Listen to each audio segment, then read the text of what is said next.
gravando pelo OBS, tá? Então não vai aparecer nenhuma mensagem aqui que tá gravando. Mas tá rolando a gravação.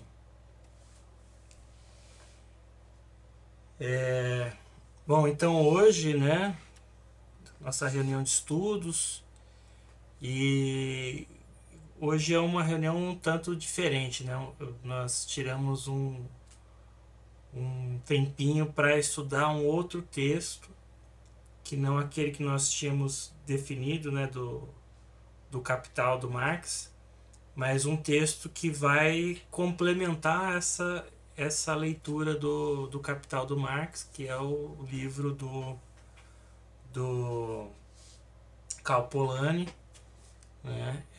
É um capítulo do livro do Karl Polanyi, e hoje quem ficou responsável, né, por fazer essa mediação, né, conduzir as nossas discussões hoje, foi o Alcir, né? E ele hoje vai comandar aqui a, as discussões, os debates, né? Apresentar a partir da perspectiva da leitura dele. Esperamos que todos também já tenham lido também, né? Porque isso ajuda nos debates, né? Mas a partir da perspectiva da apresentação do Alcir, a gente vai tocar os debates em cima do texto do Karl Polanyi, que é sobre a liberdade. Depois o Alcir vai falar melhor sobre esse texto. Então é isso, obrigado pela presença de todos e bora, Alcir, é com você agora. Que isso, sem formalidade.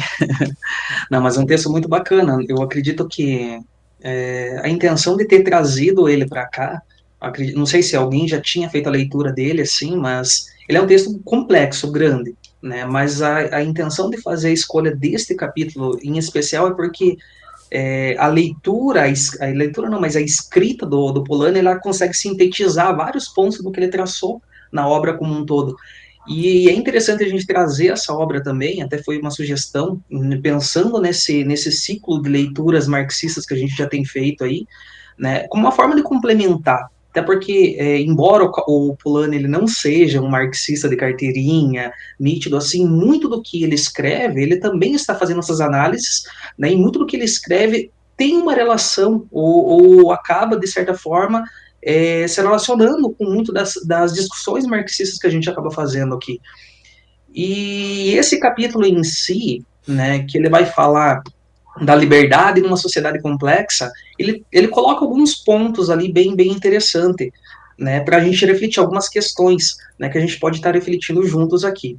Né. Eu gostaria de fazer uma projeção até para orientar a nossa condução da leitura, mas que não fique uma palestra, né, e que não fique algo monótono comigo, mas então vocês têm total liberdade para intervir, para a gente realmente criar um ambiente de discussão, porque eu tive uma interpretação da leitura do texto.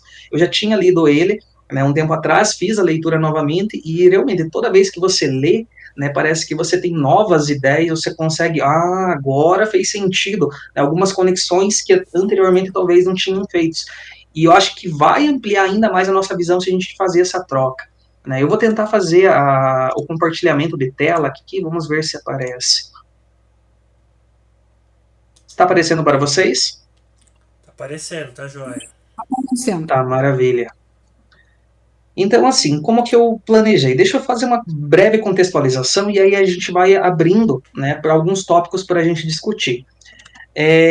Antes de mais nada, eu vou fazer só uma explicação desse livro. Né? Ele foi escrito lá na década de 40, né? Após uma vivência do Polanyi, de toda eu digo assim, aquela turbulência. Né? O Hobsbawm chama o breve século XX, por conta de toda aquela movimentação. É crise, é Primeira Guerra, Segunda Guerra, é a ascensão dos regimes autoritários, o fascismo ganhando força. Então, o Polanyi ele está observando isso e junto com vários contemporâneos tentando entender o que está acontecendo no mundo. Né? Como que chegamos até esse momento, né? E o que nos espera, o que pode acontecer, né? Não é fazer um prognóstico futuro, não é isso, mas com base naquilo que se tem, naquela realidade de 1940, né, em plena guerra, o que, que vai acontecer com o que tipo de sociedade nós teremos, né? Então é isso que ele está tentando analisar. E uma das perguntas assim que perpassa o livro, né, em vários momentos, é como construir uma liberdade numa sociedade complexa e industrial. Tá? Então, o que, que ele está chamando de sociedade industrial? Aquela sociedade do século XIX, que no século XVIII começa, mas século XIX ganha força, né, e começa a regir ao modo de vida da sociedade, né, como um todo, que a gente costuma chamar o capitalismo no seu cerne, né? Então a gente já começa a ver ali o capitalismo já no seu modo mais brutal, digamos assim. Não que hoje não seja, tá? Mas a grosso modo em condições muito mais liberais, muito mais autônomas, sem regulamentação, né? Então ele está fazendo uma crítica, né, sobre essa sociedade. Ele quer analisar como que fica a questão da liberdade nesse tipo de sociedade, né? E que culminou em todas aquelas consequências da qual a gente discutiu ali. Ele vai questionar uma das coisas que muitos dos autores, principalmente os autores do liberalismo clássico, eles colocam, às vezes até de forma implícita em seus textos, né, não diretamente dizendo assim, mas dá a entender nas leituras, vamos pegar, por exemplo, o Adam Smith, né, dá a entender que o mercado é um produto natural do ser humano, é como se no processo de evolução natural, numa progressão natural, né, o mercado surgisse. Mas não é assim.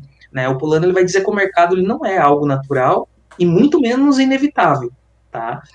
E isso, de modo geral, perpassa em várias partes do livro. Né? Não somente nesse último capítulo, mas em várias partes ele retoma muito dessa ideia. Né? Então, e o que, que ele propõe com essa obra? Qual que era a finalidade? Né? Ele é fazer uma crítica a essa hegemonia do mercado sobre a vida social. Né? Então, ele tá percebendo que as relações de mercado, né, principalmente no século XIX e século XX, elas tomam uma proporção que se torna hegemônica. Né? Ela passa a determinar a vida social. Né? E aí entra, né, alguma dos pontos que eu acho que aqui é uma parte inicial ali desse último capítulo, né, e também, né, ele fala disso mais propriamente nos primeiros capítulos do seu livro, mas retomando para esse último do qual nós fizemos a leitura, ele traz novamente essa questão. Né, ele até cita o Adam Smith dizendo que o Adam Smith, lá na Riqueza das Nações, ele dizia que o homem primitivo, né, ele tinha uma inclinação para o escambo, para a troca, né, e isso seria um indicativo de que o comércio, a relação de troca seria algo natural, né, dado. E o Polanyi, ele vai, pelo menos na forma como interpreta, ele diz assim, que não é algo natural. Né? Nas sociedades antigas, trocas existiam, mas não havia um mercado como uma instituição central. Né? O que ele quer dizer? Que diferente de ser algo natural, essa propensão ao comércio, essa propensão à negociação, como os liberais, né, tentam defender, ele vai dizer que o comércio sempre existiu, mas não qual que é a diferença então desse comércio lá da antiguidade clássica, lá da antiguidade algo mais primitivo, comparado com esse período moderno, século XIX, século XX. O que tem de diferente? É que o comércio, né, lá na antiguidade, pelo menos nessa percepção, ele existia uma troca, mas ela não determinava a vida como um todo, ela não era central. Né? Então é isso que ele está querendo dizer. A troca, o mercado já existia, ele precede o capitalismo, mas a forma como ele toma no capitalismo é determinante. Não sei se mais alguém chegou nessa interpretação, né? Mas o que ele está dizendo também é que assim o comércio, né, até mesmo se a gente pega ali na época feudal, né, um período medieval, onde que tem o comércio não deixa de existir, ele só é mais restrito, né, ele tem uma diminuição do comércio, mas ainda assim havia outros aspectos determinantes, como por exemplo a religião, a moral, as tradições. Vamos pegar o exemplo de um camponês fazia seu trabalho braçal, né, cedia parte dos recursos para o lord suzerano, entregava a suzerania. E o que é essa suzerania? É um estado de obediência absoluto. Então, não era só uma situação de troca. Né? Hoje, por exemplo, como que a gente pode fazer uma comparação, como que a gente pode entender? Eu não gosto muito talvez eu me repita com o termo comparação, mas eu não gosto de história comparada. Mas é só para título de ilustração a gente pensar o seguinte: numa sociedade de mercado como essa que nós vivemos, tudo pode ser comprado. E é isso que ele está dizendo: tudo pode ser trocado, tudo pode ser comercializado, inclusive relações. Coisa que talvez lá na época do feudalismo, algumas características de troca, alguns aspectos de trocas não eram comercializados. Por exemplo, essa mesma relação suzerania-vasselagem. Né? Por exemplo, um lord suzerano, por mais que ele explorava a mão de obra de trabalho, né, não no mesmo sentido que o capitalismo assume, mas explorava a mão de obra do camponês, né, como forma de tributo, ou até mesmo, né, em troca de que fazia parte da plantação que iria para o suzerano. Ainda assim, o vassalo, esse camponês, tinha uma garantia, né, que era o direito à proteção, o direito à segurança. Agora vamos pensar um sujeito, uma pessoa comum, né, numa sociedade capitalista como nós vivemos, ou como era no século XIX, século XX, né, que o Polanyi está falando. Uma pessoa que não tem a força de trabalho, não consegue ser útil para o mercado de trabalho, o que acontece com essa pessoa? Será que ela tem algum direito à proteção? Ela se torna inutilizada, né? Porque a utilidade está na força de trabalho. Se essa pessoa não consegue trabalhar, ela é inutilizada. Então havia, na época feudal, o Polanyi vai dizer que ainda assim havia, é ruim dizer direitos, mas havia algumas garantias, né, que no sistema dominado pelo mercado autorregulado ele não visualiza, né? E, Alcir, posso fazer uma pergunta? Sim, E se a gente claro. pensar também a forma de produção, né? A produção no período medieval, na sociedade antiga, no escravismo antigo, não era uma produção para o mercado. Só se comercializava o que sobrava, o que não era consumido, né, por aquela sociedade. Hoje, a sociedade de mercado, a gente produz para o mercado. E Tudo. aí, né, a produção é para alimentar o mercado. E antigamente, aí você já entende essa Sim. inversão. Né? O mercado hoje é determinante, a gente produz para o mercado. Nas sociedades antigas e no período medieval, não se produzia para o mercado, assim, né? Se produzia para Sim. o suzerano, para o sustento ali, né? Para a subsistência, e o que sobrava dessa subsistência era comercializado. E essa relação, muito bem colocada, Saulo, não deixa de ser não é uma relação comercial, mas é uma relação de troca. Né? Você fazia assim, de uma forma mais primitiva, quase, né? Não tinha o mercado realmente como determinante. Né? E esse é um dos pontos também ali que o Polanyi coloca, né, que o mercado, esse como nós conhecemos, ele não é algo natural, né, ele é uma construção moderna. Né, e isso ele tem, e eu não gosto muito do termo raízes também, mas ele tem suas raízes, como o Polanyi diz, né, em uma instituição. Né. E aí entra uma pergunta: como que a gente consegue visualizar isso? Né? Quando a gente fala em mercado, o que costuma vir? Né? Dentro dessas leituras que nós já fizemos, por exemplo, Marx traz alguma concepção do que é um mercado. Né? Polanyi também traz, assim como vários outros, mas o que a gente consegue pensar como mercado?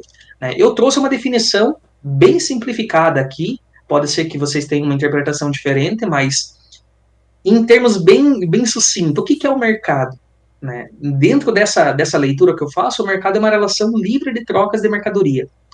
Eu gosto de pegar o termo livre, porque isso é o Polanyi que ele usa em alguns momentos. É uma relação livre de trocas, até porque se a gente pensa numa troca, num comércio, você não está sendo obrigado a comprar ou vender algo. Isso dentro da concepção. É uma relação livre, né? Então, é uma relação livre de trocas de mercadorias. Aí surge uma outra questão: o que são mercadorias? Né? A gente já tem uma noção, assim, a partir das leituras também, que uma mercadoria, né, ela pode ser bens, pode ser serviços que possuem algum tipo de valor. Pode ser um valor de troca, né, pode ser um valor de utilidade mesmo, né, e que podem ser comercializados. Então, pegando essas duas definições básicas aqui, né? Não sei se vocês concordam com essas duas definições, né, mas é para a gente conseguir visualizar, tá? O que, que eu quero dizer com isso? Né? Por ser uma relação livre, o que o Polanyi tenta dizer é que ela dá a impressão por ser natural, que é algo natural. Mas você não está sendo obrigado, sempre tem, você pode comercializar, você pode vender, você pode comprar, então sempre se deu essa relação. Então, por sempre estar aí, dá a ideia de que é uma coisa natural. Mas entra aí uma questão que a gente consegue criar uma oposição conceitual. Como assim? A liberdade, ela é um pouquinho. Qual que é o oposto de liberdade? Né? Seria a coerção. Né? O Polano ele não vai fazer essa simplificação como eu estou fazendo no texto, mas é que eu estou fazendo para a gente conseguir visualizar. A liberdade ela tem como oposição a coerção. E segundo Max Weber, quem que detém o monopólio dessa coerção? É o Estado. Né? Então, o que parece, né, liberdade na verdade, resultado de uma construção forçada, imposto por meio de intervenção estatal. Então, o que, que o Polanyi está querendo dizer? Que esse mercado autorregulado, esse mercado sem regras, né, autorregulado pelo quê? Pela mão invisível, como alguns liberais mais clássicos dizem, né, o que, que seria essa mão invisível? Pela oferta, pela demanda, né, ele não se deu naturalmente, ele se deu por forte ação estatal. Né? Então, teve participação estatal e de que forma que isso se dá? Né? Vamos pegar um exemplo. É que eu estava citando a questão do próprio feudalismo mesmo, né? O comércio não deixou de existir. Né? Então vamos pegar um comerciante que precisava fazer a navegação entre um rio, né? Mas para fazer essa navegação ele precisava passar por vários feudos. Ao passar por esses feudos, cada senhor feudal, até por ser um regime descentralizado, poderia cobrar, né? Tá passando pelo meu território, pela minha propriedade, né? Então cobrava uma tributação. Né? Esse valor, esse produto, essa mercadoria acabava tendo um valor muito grande lá no final, mas porque tinha várias cobranças, várias tributações. O que o Polanyi está dizendo é que precisou uma força muito grande, né, centralizada para romper com esses pequenos feudos, né, e permitir que um comércio diferente se ascendesse. Essa imposição, esse poder centralizado, né, é o que a gente vê surgir historicamente com o absolutismo, né, que ele tira aquele poder descentralizado e centraliza na mão do rei. Né, e a partir desse momento que a gente não, é claro, não vai ter tempo para a gente aprofundar isso, mas a gente fala do processo histórico da mercantilização, do mercantilismo, com a grande participação estatal, isso é um dos fatores que acaba permitindo que esse mercado ele ganhe prospecção a partir a partir do período moderno mesmo, coisa que antigamente não tinha. Então, em resumo, né, foi preciso essa força estatal para conseguir criar um sistema de mercado do qual nós conhecemos hoje. Né, ou pelo menos num formato mais primitivo, assim. E a grande transformação do qual o Polanyi está falando é justamente isso, né, que o mercado é uma construção artificial, né, autorregulado pelas forças estatais. Então ele precisou, né, até a gente percebe alguns liberais, até alguns neoliberais aqui, mas que já dizem não, porque o Estado não deve intervir na economia, mas a própria origem desse mercado autorregulado ele surge, né, dessa imposição. O que mais que eu separei aqui, né? O que é novo nesse capitalismo, então? O que, que tem de novo? Né? Como a gente viu, então, como eu comentei, nessa leitura que eu faço, dá para entender a partir do Polanyi que a troca mercantil sempre existiu. Né? Uma troca, o escambo, né? Mas no capitalismo ela se tornou o principal organizador da vida, né? Ela se tornou determinante, né? Como bem o Saulo colocou. A diferença fundamental, então, é agora que todos os aspectos das relações humanas se tornaram mercadorias. Né? Então, hoje, né, o próprio Marx comenta, fala disso, né, do fetiche do mercado, né, até algumas são objetos, são bens, são mercadorias que ganham valores, às vezes até superiores do que o humano. E o ser humano se torna uma mercadoria, se torna um objeto, né, muitas vezes. Então, todas as relações, até as mais banais, acabam podendo ser compradas. né? E isso é uma coisa grotesca do ponto de vista, né, do que o Polanyi vai colocar de um ponto de vista moral posteriormente. E aí o que ele está dizendo também? Que esse capitalismo industrial ele criou um mercado que quer se autorregular. Né? O que é essa autorregulação? Quer funcionar sem interferência externa, sem interferência estatal, sem interferência do poder político. É um sistema econômico que vai, né, se autorregular a partir da oferta, né, e da demanda de produtos. Né? Acho que isso não é uma discussão nova também para ninguém aqui. Essa dominação do mercado sobre a sociedade, segundo o Polanyi, ela levou a uma desestruturação do tecido social e as crises do século XX. Né? O que ele quer dizer? Que tanto a Primeira Guerra quanto a Segunda Guerra e a crise, a ascensão dos regimes, ela consegue ser explicada, ou pelo menos ele tenta explicar a partir dessa ótica.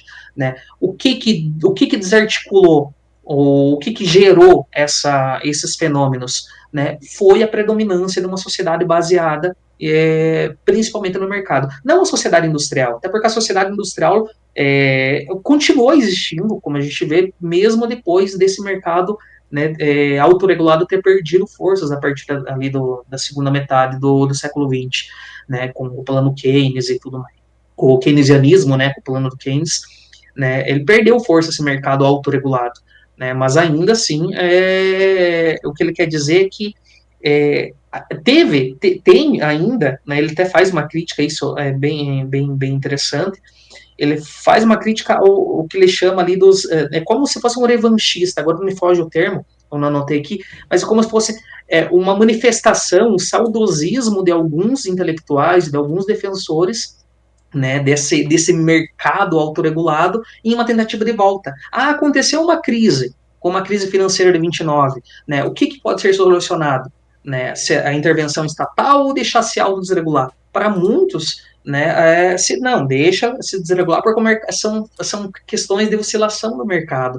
Né, então tem que manter esse regime, né, autorregulamentado, e ele diz que não. Né. Aqui que eu falei que tem uma relação com o Marx, né? O Marx fala que o mercado ele cria essas relações sociais fetichizadas, né? Onde as pessoas se relacionam como coisas, né? Muito parecido disso que o Polanyi coloca também. Tem um ponto que no texto o Polanyi ele vai falar sobre as mercadorias fictícias, né? Ele tenta mostrar como que esse mercado, né, para ser autorregulado, ele precisou transformar, né, elementos que são fundamentais à vida em mercadoria. E que elementos são esses? Ele cita três. Né? Nós temos a força de trabalho, né, a terra e a moeda. Aqui eu fiz uma simplificação, tá? Mas a gente pode ampliar essa discussão depois. Né? O que seria a força de trabalho? Seria aquela capacidade do ser humano de trabalhar, é a energia vital do ser humano. E por ser uma parte dele, né, parte da sua saúde, parte do seu tempo, é uma coisa que não deve ficar sob controle do mercado, ao ponto de decidir o valor do salário, o regime de trabalho. Segundo Polanyi, esse é um dos aspectos que deve ser retirado do mercado. Isso por apoio de instituições como sindicatos, um Estado forte que regulamente, né? Então, esse é um dos pontos. O segundo ponto, né, que foi capturado pelo mercado no século XIX, né, na visão do Polanyi, foi a terra. Né, a natureza, o espaço físico, os recursos naturais, né, e a terra não foi criada, né, para ser comprada ou ser vendida, ela é onde acontece toda a vida, né, então você não pode tratar como mercadoria, né, esse é um dos pontos que ele coloca, que a terra, ela pode ser usada, né, ele não descarta isso, ela pode ser usada, mas tem que ter um controle, né, principalmente por questões de degradação ambiental. A gente está vivendo isso agora, né, toda uma fronte, acho que atualmente isso é muito mais visível, né, diante de todo esse cenário climático, cenário de própria crise ambiental mesmo, ainda assim uma afronta de grandes cooperativas, setores de agronegócio, né, tentando ampliar suas áreas produtivas a partir da degradação dessas áreas mais preservadas, essas áreas naturais. Porque a terra, eu posso lá comprar, qual que é a minha obrigação? Se não tiver um Estado forte que diga, não, isso tem que ser protegido, isso tem que ser preservado. Então, esse é um dos pontos que o Polanyi vai dizer, não, isso não pode ficar sob comando do mercado. E o terceiro ponto é a questão do dinheiro. Né? O dinheiro, o sistema monetário no país também não pode ficar, né, a critério das flutuações desse mercado. Né? Ele precisa ser controlado, ser regulamentado por um órgão central. Né? A moeda é um meio criado para facilitar as trocas e não possui valor próprio. Aqui até tem um trecho que ele é até uma crítica ao próprio sistema financeiro que nós conhecemos. Dinheiro não gera dinheiro. Trabalho gera dinheiro, trabalho gera riqueza, né? Então, é uma própria crítica a esses sistemas que a gente tem hoje, né? E não devem ser autorregulados. Então, a moeda precisa ter um banco central, né, um sistema próprio.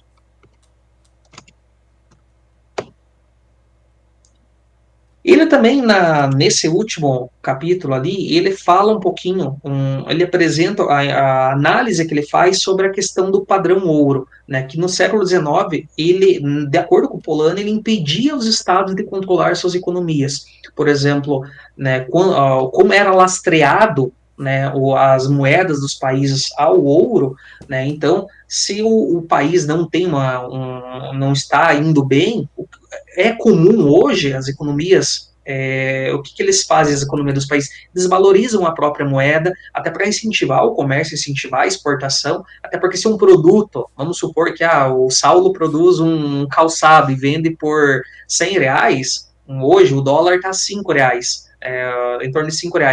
Então, um norte-americano vai pagar US$ 20 nesse calçado. Mas às vezes o país não está conseguindo ser competitivo. O que ele faz? Ele desvaloriza a sua própria moeda. Então, esse calçado agora vai valer R$ 16. Então, se torna mais vantajoso para a exportação. Esse é um mecanismo que é usado hoje em dia, né, por muitos estados, que, para a época, o Polônia dizia, não, havia uma rigidez. Né? E qual era o problema dessa rigidez? Porque se buscava uma estabilidade internacional, né, nas trocas internacionais. Mas ao custo de quê? Né? Assim como a gente tem desigualdade social, onde que quem tem condições socioeconômicas maiores tem muito mais facilidade, né, para se desenvolver, para realizar suas coisas do que aqueles que não têm. Então, pensando isso em termos internacionais, aqueles países, né, que, como Inglaterra, Estados Unidos, né, tinham uma questão de desenvolvimento maior, conseguia financiar seus projetos. E aqueles países, aquelas pequenas nações, né, subdesenvolvidas, digamos assim, tudo bem que esse termo é algo mais recente, subdesenvolvimento, mas algo em desenvolvimento, países em condições econômicas mais frágeis, não tinham tanto ascensão assim, porque havia essa rigidez. E isso gerava, obviamente, problemas econômicos, problemas de inflação, problemas de emprego, né, na sociedade. Então, era o que havia nesse padrão ouro? Né? De acordo com o Polanyi, era um sistema internacional sem coordenação efetiva. Né? Cada estado é soberano, mas trabalha de forma isolada. Então, por isso que ele chama também de soberania anárquica, né? Porque, embora se tivesse um sistema padrão internacional, né, não havia uma coordenação efetiva, não tinha como os estados cooperarem, né? E isso virava uma competição por mais metais para tentar ampliar sua base monetária, né, sua riqueza, né, e competição por mercados também, né. Então, a soberania anárquica, que é o caos do liberalismo econômico global, que levou, segundo ele, né, às instabilidades, aos nacionalismos, às guerras, né. Afinal, a estabilidade internacional exige coordenação política e econômica supranacional, algo que vai além, né, não a mão invisível. Né, porque nesse padrão ouro, né, assim como acontecia nas economias internas, a economia internacional também, né, ficava dependendo desse equilíbrio autorregulado no mercado, né, o que, obviamente, acabava impedindo o crescimento de muitas outras nações, né, menores. Tudo bem até aí? Está bem claro. Alcir, você está sendo muito didático. Que bom. Às vezes eu tenho medo de ficar um pouco repetitivo, ou às vezes trabalhar em temas que é de comum consenso, né? Mas é importante às vezes reforçar de uma forma mais didática, até para a gente conseguir ilustrar isso, né? Eu trago essa citação aqui lá, que naquele PDF recortado que eu encaminhei, ele está na página 8, tá? Mas e o que o Polanyi está escrevendo, então? Ele vai dizer o seguinte: que é uma das fraquezas da sociedade industrial. Isso ele está escrevendo isso depois, é uma análise, né, depois de todos os eventos acontecidos no século XX, né, pensando que aquela sociedade baseada no mercado já está em degradação, já está ali no momento estável, né, e o que vem? Então ele está fazendo essa pergunta. Aí ele escreve o seguinte: todavia, mudar a civilização industrial, fazendo-a assentar numa base que não seja do mercado, parece a muitos uma tarefa tão desesperadamente difícil que não se dispõe a considerá-la. Temem a perspectiva de um vazio institucional, ou pior ainda, a perda de liberdade. Mas serão essas as ameaças inevitáveis? O que ele quer dizer é que aquela sociedade, né, industrial baseada nessa sociedade de mercado, né, por medo acontecer uma crise, aconteceu as guerras, né, o que vem? Ah, vamos voltar para o que era. Mas por quê? Às vezes porque não é porque não consegue imaginar alternativas. Haviam alternativas, a gente bem sabe isso. Mas era porque era o risco de perda da liberdade. Será que era mesmo isso? E aí vem daqueles, até mesmo aqui começa a gente pensar, problematizar aquela questão que eu coloquei, né, que é para a gente discutir depois. Qual é o problema da liberdade? Né? Onde está o problema da liberdade? Que o Polanyi vai começar a analisar a seguir. Eu citei aqui, eu achei que eu não tinha trazido.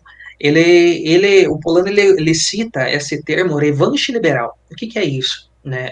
Ele diz que, embora, principalmente depois dos anos 30, depois da crise financeira, né, ali já entre meio à Segunda Guerra, havia uma revanche liberal. Né? Ele não chama de neoliberalismo, né? Isso é um termo posterior, mas o que ele está dizendo é que havia grupos, havia pensadores, né, um movimento que tentava restaurar esse mercado autorregulado do século XIX.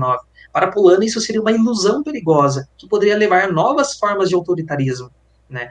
Hoje, né, a gente pensando nessa discussão dentro do neoliberalismo, né, para um texto que é lá da década de 40, aí eu não sei se eu fico feliz, feliz não, né? Mas eu não sei se é triste pensar que um texto tão longínquo consegue descrever uma realidade que a gente está vivendo, né? De fato, o neoliberalismo tenta retomar muitas das características desse liberalismo clássico, né? E o que tem surgido nesse meio termo quando não consegue, né? As formas autoritárias, as diferentes formas autoritárias, né? E ele está citando justamente os pais do neoliberalismo, né? Que os textos do von Mises, do Hayek, é desse Sim. período, da década de 30. Só que eles ficaram no limbo por um bom tempo, porque o bem-estar social dava conta, né, da restauração do capitalismo. E aí quando o bem-estar social começou a dar falha, né, a não dar mais conta da restauração capitalista, né, da restauração do poder capitalista, aí eles retomaram os revanchistas, né? Então ele tá citando justamente os pais ali do neoliberalismo, né? E Sim. a ideia do neoliberalismo é justamente na década de 30 ali, o Hayek escreve em 35, né? O Milton Friedman, Capitalismo e Liberdade, acho que é um Essa pouquinho escola depois, né? austríaca aí A escola que tem vários austríaca. nomes, né? Não à toa, quando a gente para analisar a década de 80, finalzinho da década de 80, década de 90, quando esses textos começam a ganhar, né, propulsão, acho que ali, né, talvez, eu não sei, aí é desconhecimento meu mesmo, né, não sei como que foi a recepção desses textos na época que foram publicados, mas eu sei que teve um grande número de adeptos, de leitores, enfim, a partir dos anos 80, anos 90, quando essa ideologia começa a ganhar força, né? Então é bem.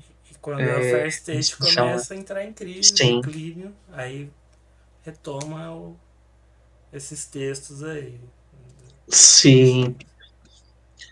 E aqui, que ponto que nós chegamos aqui, então, do texto? Né? Talvez vocês que fizeram a leitura também tenham observado que ele propõe, né, quando ele está fazendo essa análise do problema da liberdade, ele propõe um duplo problema. Né? É uma visão um pouquinho complexa. E qual seria esse duplo problema? Né? Essas duas visões da liberdade.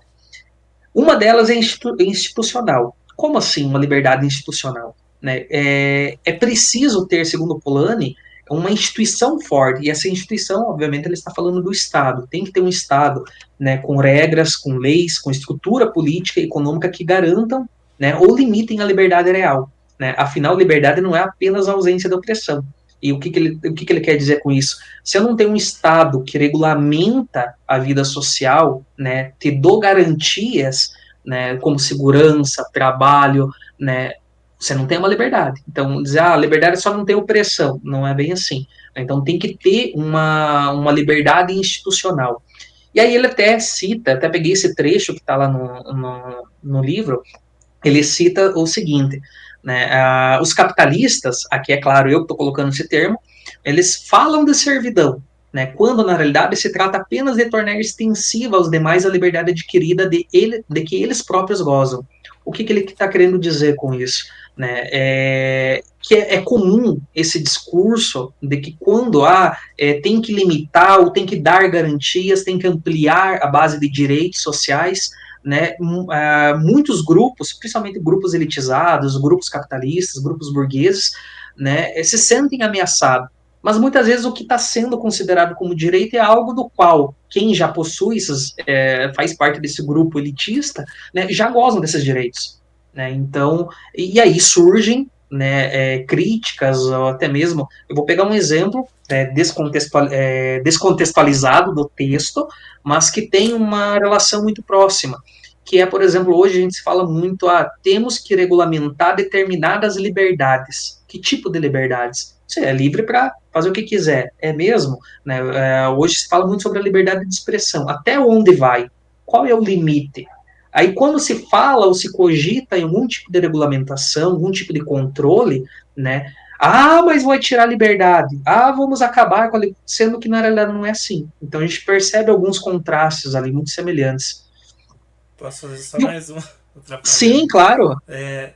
Não, mais um link, né? Quando ele fala de servidão, olha, falam de servidão quando na realidade se trata apenas de tornar extensível. Ele está falando diretamente do Hayek, né? O livro do Friedrich Hayek é O Caminho da Servidão, que ele escreveu em 1944, Os Caminhos da Servidão, que é um dos livros, um dos papas do neoliberalismo, né? Aqui ele está dando uma cutucada.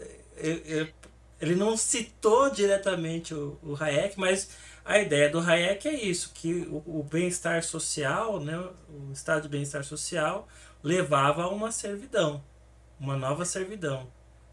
Eu não tinha feito essa associação, mas agora que você falou, realmente, dá para fazer esse link muito. Que bacana. Acho que é o espírito do tempo ali, né? O livro foi publicado em 44, assim como o do Polanyi, mas, né, acho que já estava no circuito aí, né, das ideias, né? Os debates ali, né? São contemporâneos, né? Debates contemporâneos. Aqui, o que a gente pode seguir então com a discussão? O que o Polanyi ele quer dizer com uma liberdade institucional é que precisa ter um Estado que garanta, uma instituição que garanta, né, com leis inabaláveis, o direito inclusive à não conformidade. Isso sim seria, né, um sinônimo de sociedade livre. Né? Você pode se opor, você pode criticar, você pode não concordar, né? Essas garantias que se deve ter. Né? Isso dentro de uma liberdade institucional. Aí ele cita também, até achei interessante trazer essa parte, porque ele vai dizer o seguinte: a planificação e o controle são acusados de negações da liberdade. E o que ele está dizendo por planificação? Porque nesse mesmo período, nós temos os regimes, né, como o regime soviético, que tinha um regime de planificação econômica. Né? Então, geralmente acusado, não havia liberdade, né? O socialismo por si falha porque não lhe permite liberdade, né? Um controle excessivo, tudo centralizado. Né? Ele faz alguns apontamentos dizendo, tudo bem, o socialismo como um todo, ele tem, né, sua organização social, mas não significa que seja autoritária, diferente do que o stalinismo foi. Então ele faz um distanciamento. O stalinismo é uma coisa e o socialismo é uma outra. Né? O que ele quer dizer é que o stalinismo se distanciou desse socialismo democrático, como deveria ser. Né? Então ele faz esse posicionamento. E aí os saudosistas, o que são esses saudosistas? Esses revanchistas, esses neoliberais, embora, como a gente colocou o termo, seja posteriori, né, diz que a liberdade criada pela regulação é denunciada como não liberdade. Então, tudo que se fala de regulação é uma forma de censura, uma forma de proibição, quando na realidade não é. Né? É preciso ter uma regulação dessas liberdades de acordo com o Polanyi. Né? E para muitos opositores, muitos leitores críticos, diziam, não se pode ter essa regulamentação. Né, deixa ao bel equilíbrio ali do mercado autorregulado, voltando nessa noção.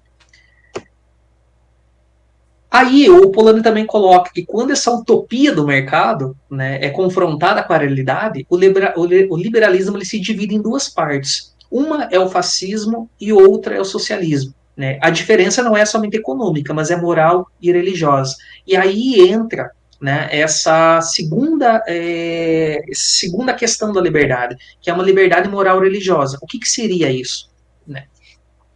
A forma como eu interpretei ali, o que ele quer dizer? Que a liberdade ela não ela exige que tenha uma responsabilidade ética e espiritual. Né? Você tem sua liberdade para opinar, você tem a sua liberdade de expressão para pensar, para se posicionar, né? Para ter suas crenças, seus valores, independente. Só que a liberdade, ela não é só institucional, né? Ela também é essa questão mais profunda. O que nós fazemos com a nossa liberdade? Né? Qual que é o propósito? Você é livre para quê? A que você serve? No que você utiliza essa tua liberdade? Então, algumas questões que a gente pode pensar, né, dentro dessa perspectiva mais moral, que ele chama de moral, mas é como se fosse, a gente pode associar como se fosse uma liberdade de expressão. Né? Então, ele traz esse duplo problema da liberdade, que uma é institucional, que deve ter, né, para fazer essas garantias, né, como a gente bem colocou, e essa outra moral religiosa, que além de dar as garantias a uma livre expressão, a livre opinião, a livre moralidade, digamos assim, né, mas qual é o sentido fundamental dessa tua moralidade? Isso que ele está colocando. E aí ele puxa um pouquinho isso, talvez, ali ele colocou de uma forma muito sucinta, é um pequeno parágrafo que ele fala sobre a consciência do homem ocidental, né, mas o que ele quer colocar disso? Ele elenca três pontos. O que ele quer dizer? Que a consciência do homem ocidental, ela passa por três reconhecimentos. O reconhecimento da morte, né, o reconhecimento da liberdade e o reconhecimento da sociedade. Da morte a partir da consciência de que tudo é findável, né? Não só o ser humano, mas tudo é findável, tudo tem um fim. Né? E até tem... eu lembrei das aulas do Freud, com o professor Denilson comentava assim, o que você acha da morte? Olha, eu discordo, mas fazer o que? Ela está aí, é uma coisa que perpassa-nos. Então, quando você tem uma consciência de que tudo é findável, de que tudo acaba, né, você muda suas posturas. Né? Ele coloca esse um dos pontos. E também o reconhecimento da liberdade, que está ligado com o reconhecimento da morte. O reconhecimento da morte surge uma discussão ali que ele fala que faz parte da consciência do homem ocidental, que ela está muito relacionada com a religião, né, principalmente com o cristianismo.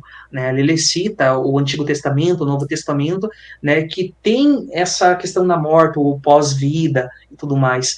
Mas a questão da liberdade, quando está relacionada com a morte, é que o ser humano passa a se perceber como um ser humano autônomo, único.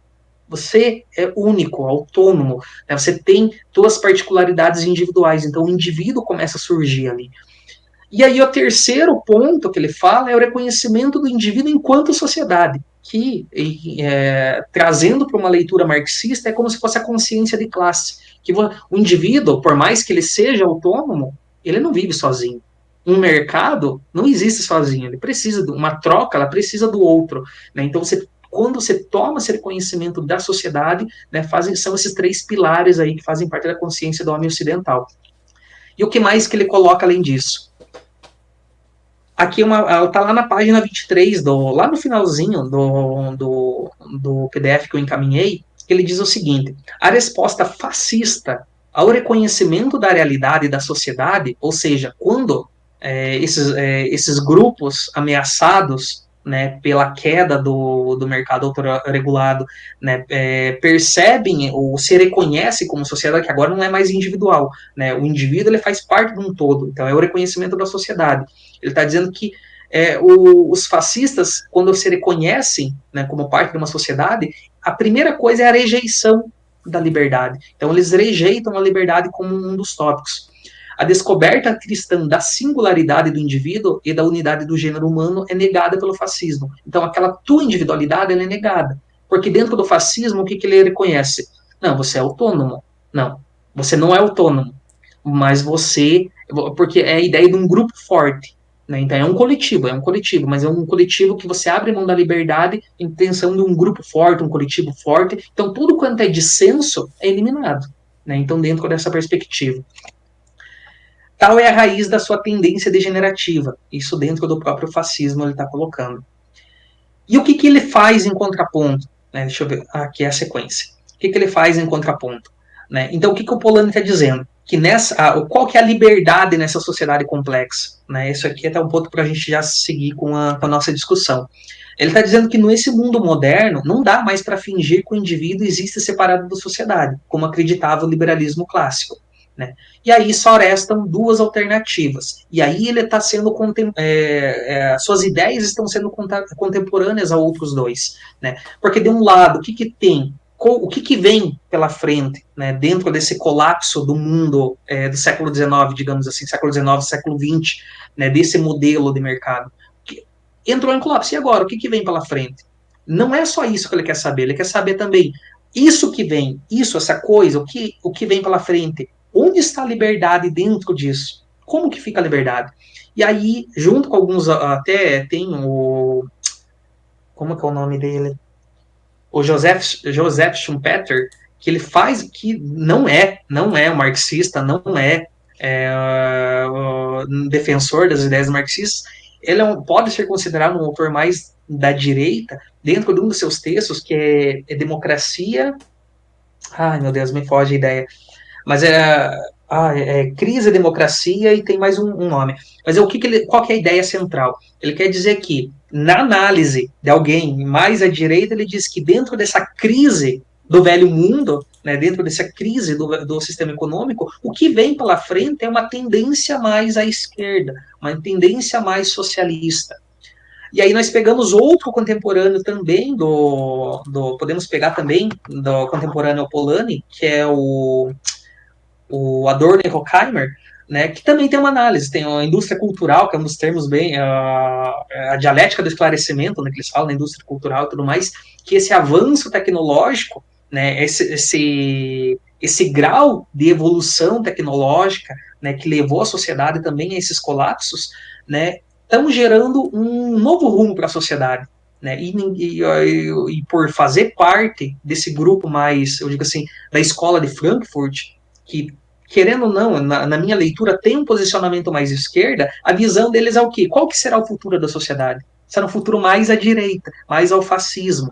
Né? Então é legal pegar esses dois contrastes, tanto do Schumpeter quanto o Adorno e Horkheimer, para mostrar que o Polanyi está dialogando com ambos ali. Né? E na visão do Polanyi, o que vem? Né? De um lado, ele vai dizer que o fascista ele reconhece que o indivíduo não é autônomo, mas ao reconhecer isso, ele abandona a ideia de liberdade para glorificar o poder coletivo, o combate aos dissensos. Né? E do outro lado, nós temos o socialismo, né, os regimes socialistas. E ali, no caso, ele está apontando diretamente, né, para o stalinismo, para distanciar daquele socialismo que ele considera, né, o que seria um ideal. Né? Por outro lado, o socialista também reconhece que o indivíduo não é autônomo, mas diferente do fascista, não desiste da liberdade e tenta construí-la através de um regime de garantias que garanta a justiça social. Em suma, né, o que ele quer dizer é que a liberdade dentro dessa sociedade que está se constituindo, né, no fascismo, ela não existe. Né? Por si só, o fascismo é oposição da liberdade.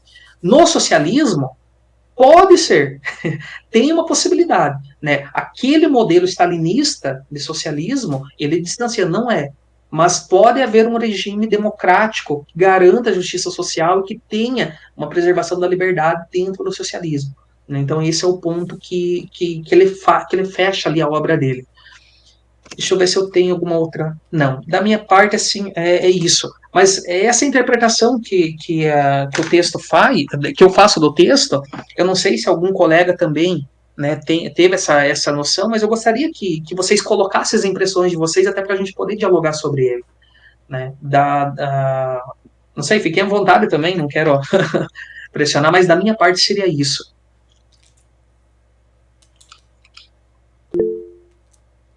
À vontade, Saulo. Então, eu achei bem interessante o texto, né? Ele dialoga bastante, assim, que a gente tem estudado, né? A questão do valor, né? Da produção de mercadorias, desenvolvimento do mercado, e ele toca num ponto da liberdade. E é interessante, assim, porque como é que ele chega nessa conclusão, né? Eu achei interessante a conclusão que ele aponta. A liberdade, ela ela precisa ser instaurada, né? E eu acho que ele dialoga bastante com o Marx, com o marxismo, porque para o Marx a liberdade ela só existe a partir do momento em que as necessidades são quando o reino da necessidade ele é suprido, né? Quando você supre o reino da necessidade, você entra no reino da liberdade, né? Marx faz até essa é um par dialético, necessidade e liberdade, né? Então você tem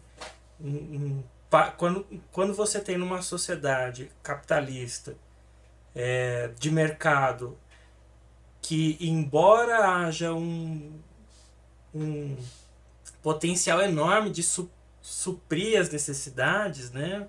Porque produz uma enormidade de mercadorias que vão satisfazer as necessidades, né, de grande parte da população, mas mesmo assim essa sociedade de mercado deixa uma parcela enorme da população em situação de necessidade, de precariedade, então a gente não tem liberdade. Essa discussão do Marx, o socialismo e o comunismo, é para trazer essa liberdade de fato, porque o mercado, a sociedade de mercado, a sociedade capitalista, ela não garante a liberdade para todo mundo, ela garante a liberdade para uma parcela pequena da população, né? Uma parcela muito pequena da população. E a ideia do socialismo, né, de uma sociedade,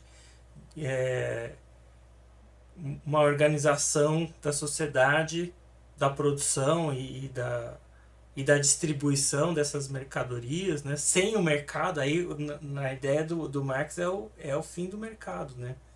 É o fim do Estado, é usar o Estado como um mecanismo para eliminar o mercado, para eliminar essa instituição chamada mercado. Então, aí que entra um pouco o dissenso com o Marx, porque o Polanyi ainda admite a existência do mercado, mas para o marxismo, né, o comunismo, que é o estágio final, é uma sociedade sem o mercado, né? Pode haver trocas, lógico que vai haver trocas, né? Mas não na situação de mercados e mercadorias, né? A gente vai ter que instituir algumas relações entre países, entre comunidades, vai existir, mas essa relação não é mais uma relação que se dá do ponto de vista financeiro, do ponto de vista do poder econômico, né? Mas do ponto de vista de sanar as necessidades regionais, nacionais, tal, né? Então, eu vejo uma diferença aqui do marxismo para a visão do Polanyi, porque no Polanyi ele admite a existência do mercado e a existência da moeda, a existência do dinheiro, né?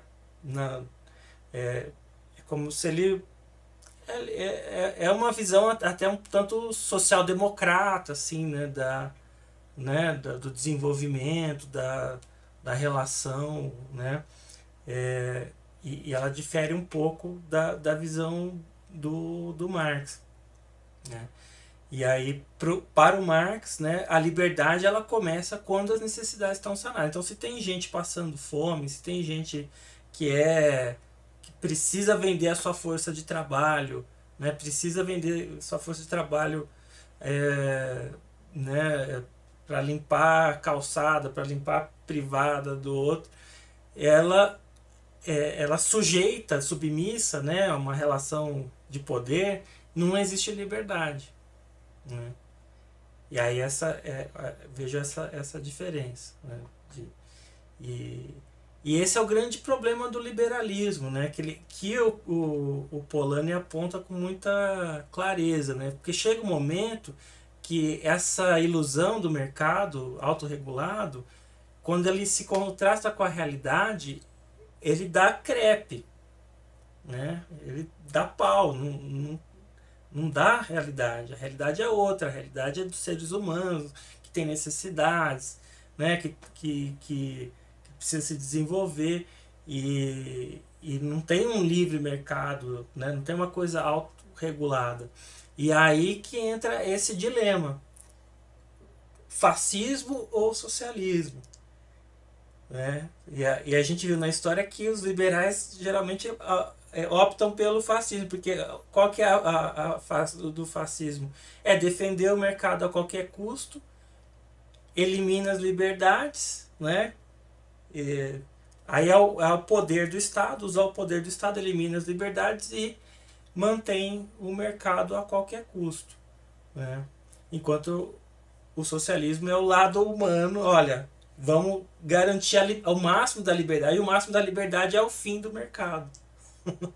É o Estado, mas o fim do Estado é o fim do próprio mercado. Então tem eu vejo esse dilema, né, na leitura do Polanyi, né? Ele aponta esse dilema histórico para a gente. Até bem que você colocou ali, até dos contrastes que ele faz no livro, até é um dos capítulos ali, não, ele coloca como oposição, não é mercado versus Estado, é mercado versus sociedade. É porque quem domina o Estado geralmente é do mercado. Então, essa oposição, quando o mercado afronta questões básicas da comunidade humana, né, coloca em risco, a comunidade humana reage. Né? E aí o capitalismo, o liberalismo também vai reagir. E a forma de reação deles, geralmente, é uma via mais fascista, né?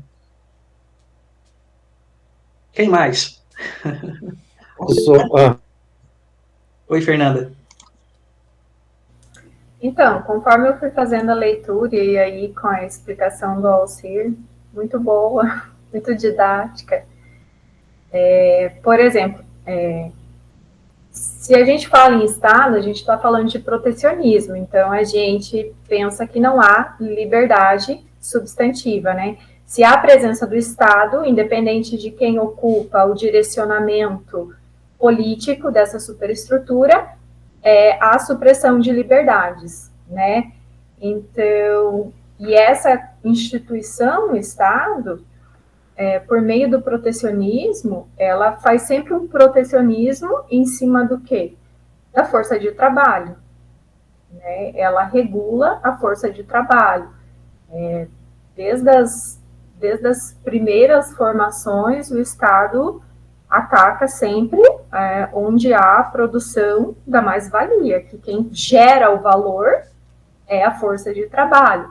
Então, até comentei com o Ali, né? Por exemplo, hoje, quando o Alcir situou ali as leituras, o caminho da servidão, e aí tem o fim da história também com Fukuyama, né? Quando ele fala o último homem. Então, por exemplo, assim, a desregulamentação de leis trabalhistas, reformas, é o Estado atacando, né, a força de trabalho, né? No entanto, o protecionismo estatal, quando se fala na questão territorial ou do deslocamento da força de trabalho, que aí afeta substancialmente a superexploração dessa força de trabalho, porque, por exemplo, quando o imigrante quer migrar para um outro estado, o Estado imediatamente ele age de forma protecionista para impedir que venha para esse país e continue lá onde as leis de desregulamentação do trabalho são mais eficazes, né? Então, essa leitura me fez pensar que onde existe Estado, independente da classe que ocupe, não é possível uma liberdade substantiva. Por mais que estejam supridos o reino da necessidade, esse reino da liberdade é sempre um reino da liberdade que não é substantivo do ponto de vista de não sei se eu estou me fazendo clara, mas parece que são antíteses do ponto de vista. Inclusive, parece que é reverter ou tentar reverter uma instituição que já se estruturou por meio de um aparelho estatal que já aprendeu os mecanismos por meio do mercado, né? A mercadoria circula livremente, a produção da mercadoria circula livremente, os homens não. Então, quando que a gente teve circulação dos homens livremente, né? Na história da humanidade? Quando que houve essa liberdade? Nossa liberdade na história da humanidade é lá dos povos mais primitivos, e aí quando, já depois da divisão lá, que o mundo se dividiu da Pangeia, e aí a gente já vê que há várias teorias, né, que já falam que a supressão das liberdades passa a deixar de existir, e aí o Estado vem coroar, né, e aí o Estado de Direito é fundamental, né. Eu pensei nisso, a respeito da liberdade, né.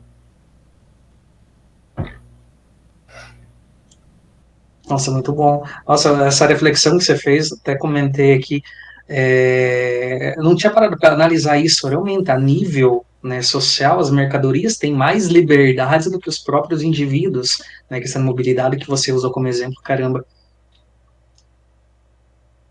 Alguém mais? Alessandro? Oi, gente, boa noite. Só Olá. falta a carinha da Clarice e da Priscila aí, né? Então, parabéns a Elci pela exposição, né? E pelo novo logo lá do grupo também, você que fez também, né? Ficou bacana, cara, legal. Espero que os demais tenham gostado. Bom, então, hoje eu compartilhei no Facebook lá o novo chamado lá. Acho que é uma nova fase aí, né, do grupo. E eu acho que vale a pena investir naquele evento lá que vocês falaram. Acho que temos que fazer, né? Tá vendo que o pessoal lá da Bahia vai fazer um evento lá dos 10 anos deles lá. Acho que, né, nós merecemos. Né? Mas, enfim, sobre o Polanyi também, né? A gente não tem muita coisa para falar, mas eu acho interessante, assim, uma questão de base, né? Quando ele fala que o fascismo e o socialismo são uma resposta ao liberalismo, eu acho que a gente, às vezes, precisa voltar para a questão mais básica, assim, né? Quer dizer, o socialismo, ele surge num contexto não liberal, e sim medieval, sim feudal lá na União Soviética, né? Então, assim, a Revolução Russa não se deu na base de uma sociedade liberal, e sim contra uma sociedade feudal, né? O fascismo na Itália, ali também a Itália ainda fazia nem 100 anos que estava, não, bem menos que 100 anos, né? Que tinha sido unificada, assim como a Alemanha, né? Quando o nazismo ascende também, que era uma nação jovem ainda, num capitalismo precaríssimo, assim, né?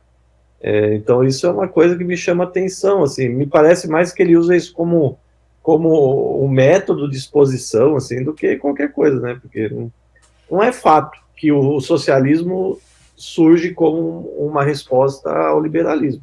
Isso na União Soviética não era verdade. Não, acho que ninguém aqui vai falar que na União Soviética vigorava um mercado liberal, né? Então, isso é uma questão, né? Mas, de toda forma, eu gostei bastante, assim, acho que é um autor que provoca, né, o senso comum, assim, neoliberal, né? Acho que ele estava na origem das críticas ali. Por outro lado, também tem uma semelhança com Keynes, né, que também é outro contemporâneo, que escreve ao mesmo tempo e que dialoga com as mesmas teses, né, em favor do Estado atuante, interventor, né, contra essa ideia mítica do laissez-faire, né, como algo que não depende do Estado. Eu acho que o ponto alto, assim, um dos pontos altos, né, a questão da liberdade, vocês já falaram aí, mas um dos pontos altos para mim é quando ele fala que o laissez-faire não é produto da natureza, e sim uma invenção do Estado, né? Quer dizer, isso para mim, assim, foi realmente, eu acho que é um tópico, assim, muito, muito relevante, assim, né? E, nesse sentido, faz sempre a gente pensar sobre a dialética, né? Entre o Estado, né? O desenvolvimento do Estado, capitalista e o próprio desenvolvimento do capitalismo, né? Das forças produtivas, das relações de produção, né? E assim, acho que desmonta essa ideia, né? E é uma ideia que está viva aí, né? Assim, você vê os caras do MBL, quando vão falar as coisas deles lá, eles recorrem a esses mitos aí, né? Do livre mercado, da autorregulação, né? O Kim Kataguiri lá outro dia falou, né? Outro dia faz tempinho já, né? Aí eu nunca esqueço. Ele falou assim, na sociedade, quando um indivíduo busca o seu bem particular, ele necessariamente vai atingir um bem social, né? Quer dizer, o bem particular é o bem social, né? Então, quando o empreendedor luta pelo seu próprio bem, ele está necessariamente lutando pelo bem da sociedade, né? E, enfim, acho que tem essa... E também acho que é uma certa, né, resposta ao individualismo sociológico, assim, essa ideia de que a sociedade é uma composição de indivíduos, né? Como... não é que o Weber, né, exatamente seja, mas acho que é um representante, mas o Weber ainda é o clássico, né? Depois dele, daí veio, né, os neoliberais que... Como que é essa aula? Ai, caramba, como que é? A decadência ideológica, né? Aí veio os neoliberais. Eu lembro da frase da Thatcher, né? Ela falava, só existem indivíduos. Só existem indivíduos. A Margaret Thatcher usava muito essa expressão. O Weber, ele não autoriza necessariamente isso, né? Mas, enfim, de toda forma, tem ali uma origem mais... que acho que é desvirtuada pelos neoliberais. Então, acho que é isso, tá? É muito bom, assim, acho que faz a gente pensar, né, no Estado. Para mim, eu estou, né, sempre pensando muito na questão do Estado, né? Então, acho que isso valeu bem.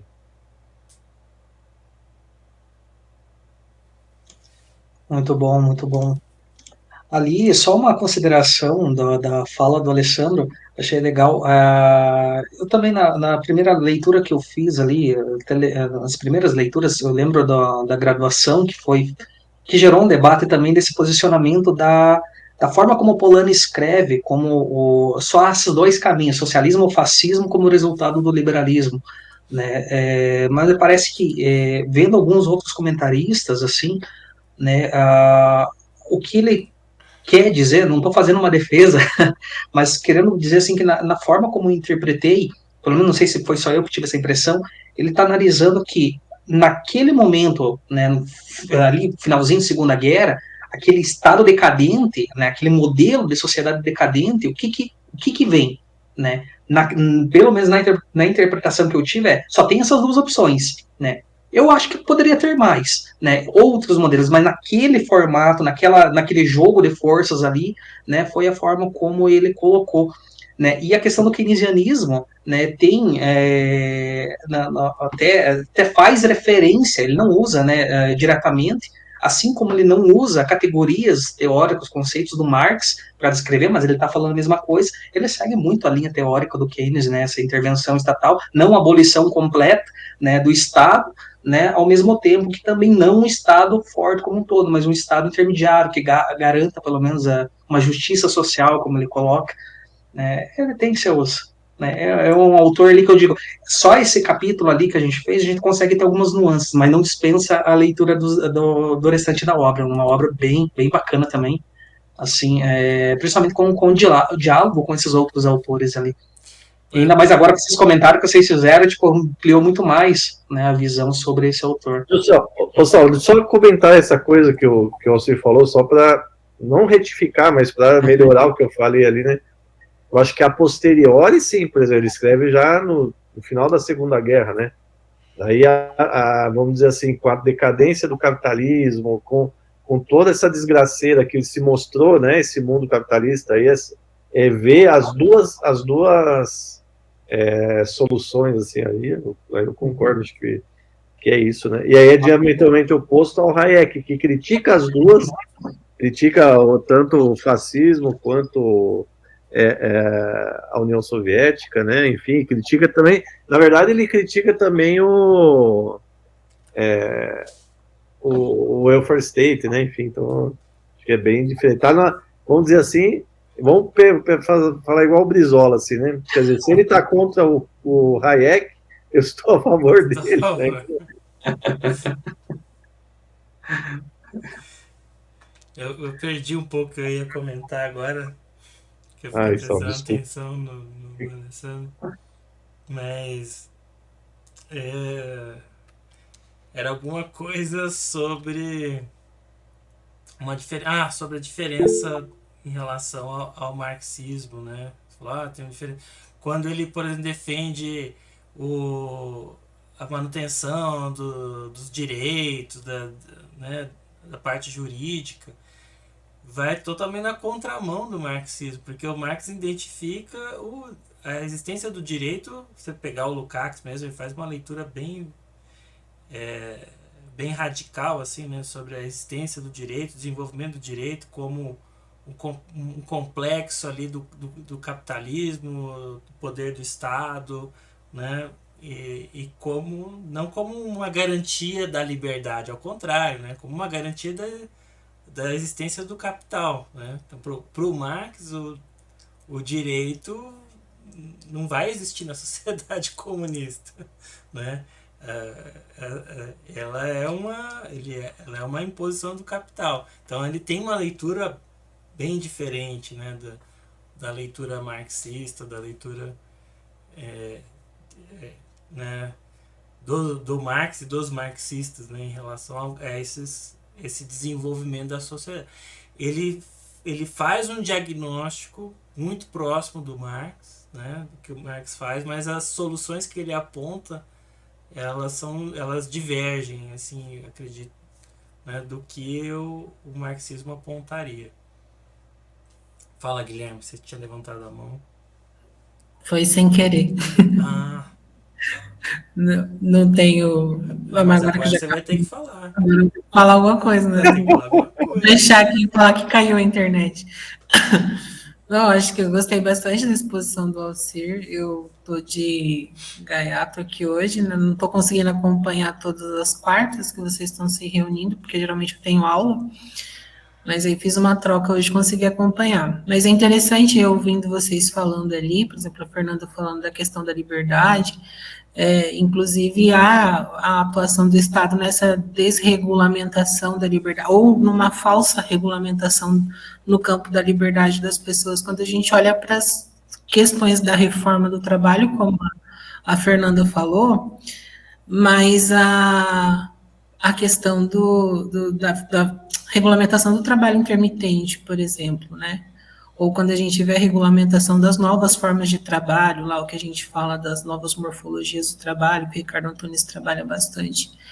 E aí, realmente, como que o Estado, ele regulamenta uma falsa liberdade, né? Que não existe, é uma liberdade do mercado, não uma liberdade do sujeito, não uma liberdade do ser humano.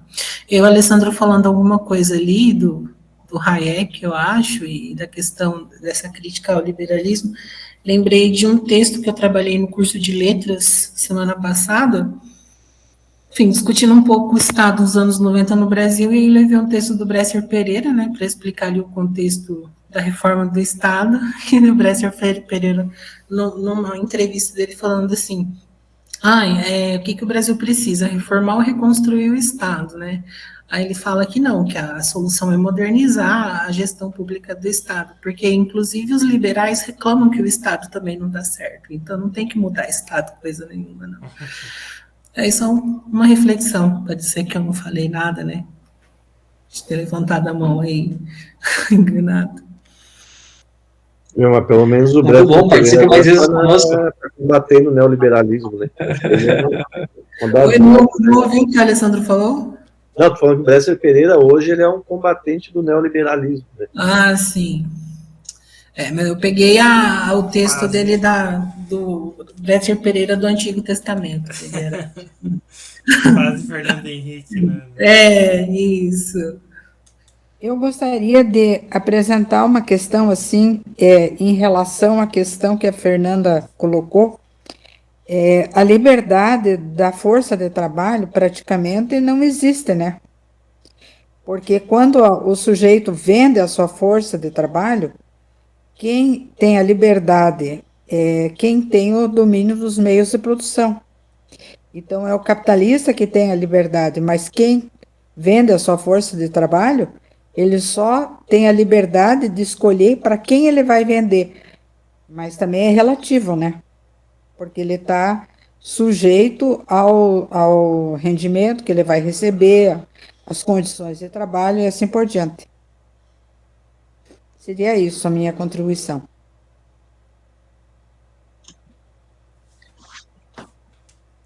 Exatamente. Muito bom, Clarice. Por isso que o comunismo, para o Marx, é a associação dos trabalhadores livremente associados, né? É a organização dos trabalhadores livremente associados. Aí sim é o trabalho livre, porque você não vai ter a pressão sobre a vida, né? Você não vai produzir para o capital, né? Para o mercado. Você vai produzir para a vida coletiva. Não vai produzir também só para você. Você vai produzir para a sociedade e você está incluso nessa sociedade, né? Essa é a lógica, essa é a ideia da liberdade, né? A partir da produção do Marx. Mas no caso do magistério, que nós estamos agora enfrentando o problema com o senhor Ratinho, você não tem o que fazer. Ainda mais agora que está sendo privatizado a gestão dentro da escola. Então, na realidade, os professores eles têm que exercer a função de acordo com o que o Estado determina. E a liberdade do professor está cada vez menor, né? A autonomia do professor. Aí vira uma liberdade do mercado. Para quem a escola foi vendida.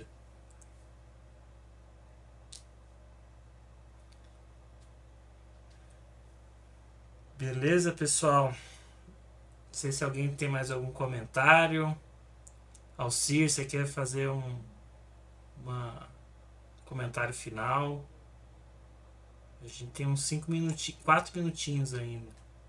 Não, só dizer que foi uma leitura interessante para a gente complementar ali. Agora, eu não sei como que a gente vai dar sequência, né? Se a gente volta para a leitura de base, digamos assim, a leitura marxista que a gente já havia iniciado, né? Mas o intuito de trazer essa leitura foi justamente para ampliar uma visão também de uma pessoa que, embora não seja marxista diretamente falando, tem algumas ideias que são que se conversam, digamos assim, e também nos permite enxergar, até ampliar essa percepção sobre o capitalismo, essa percepção sobre esse novo fenômeno, o neoliberalismo, né? Eu acredito que contribuiu dessa forma, pelo menos para mim, na releitura, né, desse texto, foi bem, bem importante. Espero que tenha contribuído para os demais também, né? E que a gente possa, realmente, eu gostei muito desse ambiente de diálogo de hoje, né? E como os outros também havia, mas quanto mais a gente conseguir expandir, ver novos rostinhos, acho que é sempre importante, né? Mas é isso da minha parte, pessoal. Eu também fiquei muito feliz, acho que a maioria do pessoal aqui também ficou muito contente com o debate hoje. É sempre importante conhecer novas leituras e autores clássicos, né? Porque é um livro clássico, não é um livro pequeno, não é um livro, né, menor. Embora não seja marxista, é um livro que ajuda a gente a entender a nossa sociedade, né? E aí aqui a gente faz as nossas análises a partir do nosso referencial teórico, né? Mas ele não deixa de ser um autor importante para a gente fazer a leitura. Então, para a gente foi muito, muito importante, né? Essa leitura vai nos ajudar no nosso estudo base, né? Nosso estudo de base. E a gente pode programar mais leituras assim, né? Acho que é importante, né, não perder essa perspectiva, né, desse tipo de leitura. Eu acho que em nome do grupo aqui agradeço ao Alcir pela exposição, pela didática e pelo conhecimento, né, que ele trouxe para a gente. E também espero, né, que a gente possa aumentar o número de pessoas para participar dos nossos encontros, né, mais pessoas, e a gente possa ampliar sempre esse debate. Né? A gente precisa reformular ali o calendário, né? A gente acabou atropelando algumas datas, e aí vou fazer uma reformulação do calendário, a gente passa para a próxima leitura, né? A gente vai retomar o capítulo 2 lá do Capital, retoma a leitura de base e a gente segue o calendário. E aí tem a proposta, né, de fazer o evento, né, de organizar o nosso primeiro encontro do JET. O Alessandro já até sugeriu alguns nomes, né, que eu gostei bastante. Tá em casa, né, pelo menos. A Karina, que traz uma discussão interessante. Que é na UEPG pertinho, dá para trazer com menos custo e menos dificuldades, né? E aí dá pra gente fazer o evento. Acho que seria interessante a gente fazer o nosso primeiro evento, né? Eu acho que dá até pra, se a gente pensar, conseguir uma verba com o PPGE para trazer as pessoas, aí a gente faz um evento gratuito mesmo, ou cobra um valor pequeno só para, né, questão ali de fazer lá né, fazer um brindezinho, fazer alguma coisa, né, algum souvenir, né, para quem se inscrever, mas também não pensar num preço muito exorbitante. Acho que daria para a gente pensar nesse evento. Mas hoje a gente teve uma reunião lá no DPED, né? A gente estava pensando para agosto, mas agosto já vai estar cheio de coisa também na pedagogia. Então a gente pode estender esse evento lá para novembro. Acho que no começo de novembro seria, porque setembro também vai ficar bem pesado, né? E aí a gente dá para pensar nesse evento lá para novembro, com aquela temática. A gente já fechou a temática, o trabalho docente, né, o trabalho educativo, e eu acho que dá para fazer uma coisa bem interessante, né? Esse é o nosso primeiro evento, e pelo menos se o pessoal do grupo comparecer, já vai ser bastante gente, já vai ter bastante inscritos, né?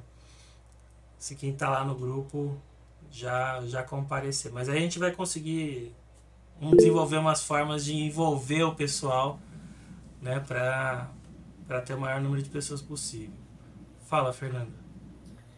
Não sei se eu estou divagando, não sei também como que é a logística de rubrica para isso, como que é a logística de certificação para isso, mas Paula, segunda semana de pedagogia, temática é pesquisa, grupos de pesquisa e fóruns. Não teria como a gente, né, ganhar um público aí para o evento e tentar fortalecer o GTE por meio disso, né? Falas, a gente está trabalhando com pesquisa, né? A gente pode tentar pensar isso. Mas você está falando assim, da gente fazer uma participação na semana de pedagogia? Não pensei como que seria a logística, entende? Mas, enfim, tentar aproveitar. Olha, a gente teria um público muito bacana, uma forma de socializar. Eu pensei nisso. De forma muito grande, e os dias são 29 e 30 de setembro, então, assim, a gente vai ter público, a gente pode socializar aí o nosso método, a gente pode, né, problematizar uma discussão bacana, e, nossa, ajudaria tanto. A gente pode pensar. Pode Eu ser. também sugeri que a gente fizesse junto com a Semana de Pedagogia. Até porque vai ser o nosso primeiro evento. Então, a gente vai começar a mostrar a cara, né? E como a gente vai reunir o pessoal do PPGE, né? Não só da educação, mas também de outros, né, programas. Então, a gente poderia pensar em fazer essa divulgação junto com os outros programas também, né? E a participação do pessoal do mestrado e doutorado em educação. E a ideia do a Semana de Pedagogia aqui, Ali, vai acontecer em 3 momentos, né? Isso. Então, o segundo momento serão 2 dias em setembro, 29 e 30. Então, num dia, a gente concentrar as atividades do GT, né, pode apresentar o grupo e aí trazer uma fala, uma discussão, e aí tentar, sei lá, concentrar apresentações de trabalho que tenham como método materialismo histórico dialético. A gente pode tentar bolar isso. Acho que é uma boa. Eu acho. É uma ótima, gente. Como uma forma, assim, de... E assim, dá para, né, concentrar esforços, né? Nossa, perfeito. Imagina organizar um, depois organizar outro. Isso. Fica Nesse um evento sentido. só. A gente pode pensar junto, Sal, porque eu tenho que encabeçar esse segundo encontro. Então a gente pode Vamos pensar. sentar e conversar, então, Fernando. Vamos, A gente vamos. Viu, envolve o a pessoal. semana de pedagogia vai ser 2 dias, só isso? 3 encontros divididos, cada encontro em 2 dias. Um vai acontecer em maio, de 2 dias, outro em setembro, 2 dias, e outro em, não lembro, novembro ou Novembro, outubro. eu acho. Nossa, quanta Isso, inovação. 2 dias. A gente diluiu a semana para não ficar concentrado numa Esvaziado. semana só. Para não ficar esvaziado, né? Para ficar concentrado na fala. Não, porque dá muito trabalho também fazer uma semana só. Oh, eu sei. Bom, eu continuo participando, Saulo. Se precisar, me dispõe Vamos que chamar, claro. sei aprendendo, a gente organizar.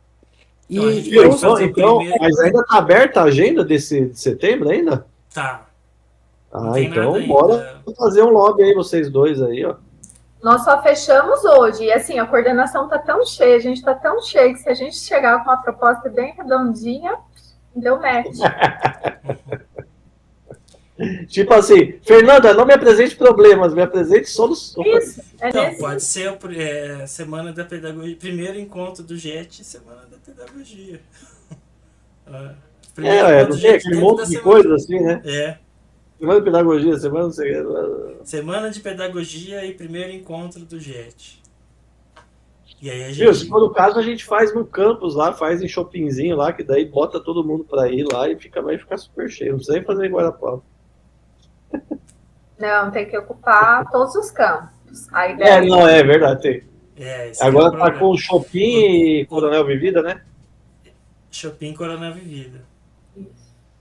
Então, o nosso encontro JET seria só em Guarapuava, né? Concentrar todo mundo em Guarapuava. Tem essa. De repente manda um representante pra lá. E parte, viu, Saulo e Fernanda e Alessandro, como a gente, às vezes, a gente não consegue trazer pessoas de ponta para poder fazer uma palestra presencial, mas a gente poderia pensar em fazer uma fala, pelo menos uma fala mais de abertura, por exemplo, que falasse sobre o trabalho docente, aquele professor lá do Mato Grosso, professor Gilberto Luiz Alves, porque ele justamente fala sobre o trabalho docente, a divisão do trabalho, e sobre a questão da escola pública no momento do início da Revolução Industrial. Seria online, né? Não, eu estou dizendo, mas assim, a gente vai ter que pensar em algumas estratégias que talvez não possa atingir todos presencialmente, mas alguma fala, eu acho que é importante até ele fazer essa apresentação. Mas a gente tem aqui também as companheiras aqui da UEPG, tem o pessoal da UniOS também, do GT Trabalho e Educação. A gente tem um capital social. Não, para poder... Tem o Unespar. Da Unespar. No Unespar também, tem lá o Osmar, tem o Guilherme. O Guilherme não, que é do grupo, né? A Sandra. Mas tem a Ana Leia, tem... Então, assim, fazer uma coisa mais caseira, eu acho, né? Sem se preocupar com logísticas, assim, muito... Né? Bom, mas enfim, isso aí é com vocês. Vamos deixar isso para uma próxima reunião, né? Pensa aí, então, faz um esqueminha bem redondinho e ó. Ótimo. Só me chama para eu ir também, por favor. Vamos pensar num esqueminha e a gente vai conversando. Tá, beleza? Pessoal, então vou encerrar a nossa reunião. Obrigado todo mundo. Boa Páscoa para vocês. Boa Páscoa. Tudo de bom. Felicidades aí. Valeu, gente. Até mais. Boa noite. Eu consegui gravar, depois eu socializo lá. Vou mandar no grupo, vou postar no grupo. Os teus slides, Alcir, se você puder disponibilizar no grupo,